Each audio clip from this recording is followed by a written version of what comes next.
we talked about this. I am starting to try. I've done it for a while, but Isabel Wilkerson's beautiful, unsettling novel Caste. I have believed for a while that America is built on a caste system, and we joked about my hair earlier, but this plays a role in it. This, and it is very from my side. The closer this is to that in America, because people try to nuance things, but the closer this is to that, the more rights that you have in their places on the caste. And the other thing that I believe is clear about the caste system, at least America, black is the very bottom. There's no gray there. Everyone agrees to that. Do you believe that such a system known as caste exists in America? And how do you see it, similar to how I described, or different? Yeah, I definitely think there's a caste system, and I think it's on a few levels. One, yes, race is unfortunately one of the biggest reasons of a caste system. But I would also say our culture is obsessed with wealth and success and money. So you have caste systems that are tied to race, but you also have, within each race, you have a caste system tied to wealth. And I'll give you an example. And there's this on air. So there's governments that we've talked to along the way that we have an app that their residents or their constituents can use, and they said our people would never use an app.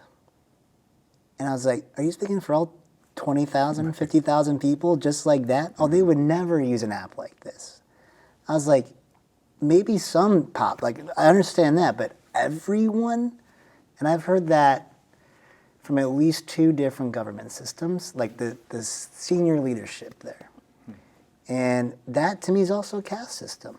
You're making a perception of someone without any knowledge just because of, my assumption is wealth levels, because it's all different demographics in that case. And that's what drives me through this, is helping governments innovate, because it's just, you can't live like that. That is just so painful to hear that. Got it. I said. What about you, though? I absolutely believe it. And I think it is probably what is going to give us a chance to, if we do the work of 400, 600 years of this country's original sin and pre-America's birth, the sin. And why I say caste, because I think there are a lot of folks who you may have just talked about who are not racist. They're castes. It is a system that predates all of us. I have played a role in that system pre-pandemic, when my hair would never be more than a one blade, earrings would not be in the ear, there would not be a nose ring, because I knew how to use this to be the special one. So I look back now, and there are moments where I go, my gosh, was I actually proud to be the only one selected in the room. But when you know better, there's a lot of unlearning. So if I have to give myself room to evolve and grow and forgive myself, then that allows room to do it to others, because we're all, victims may be an overstatement for those who are wildly beneficiaries of privilege, but we are all players in the caste system that predates our generations, predates all of us. So if we look at it like you look at a business solution and we go, okay, this caste system is deeply rooted.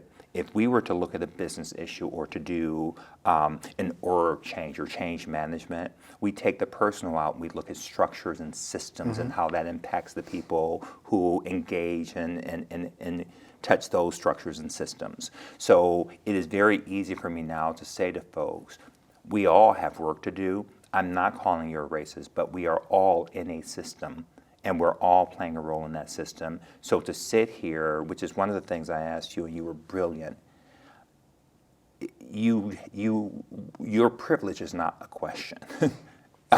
And I'm not even making a judgment of it, because again, it's a caste system. You didn't ask for it, you didn't check a box. It was there when you got here, it had been here before you. But what you choose to do with it is why I am so thrilled to sit with you. What you choose to do with it, because everything is a sacrifice, and so many people who look like you, so many people who look like me go, it's easier not to. I get along, I'm good.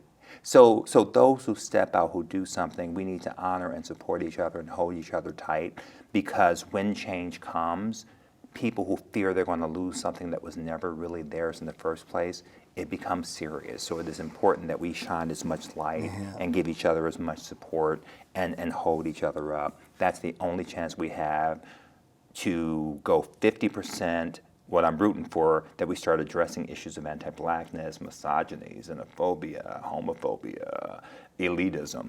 Or, if we don't, the locusts are coming and it's the rapture. I'm trying to be ready in the dash moment for either.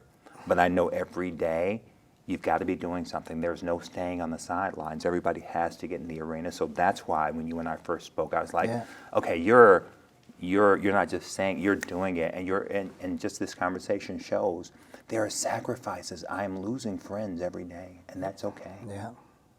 Matt, our relationship continues. We, as I said, we will continue to find ways to work. This is important work, and all of us, part of our work here is anyone who wants to be under the tent.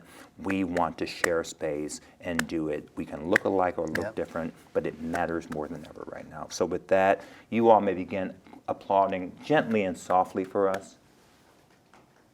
Louder, though. That's You it, did say Matt. gently and softly. I know, Matt, don't.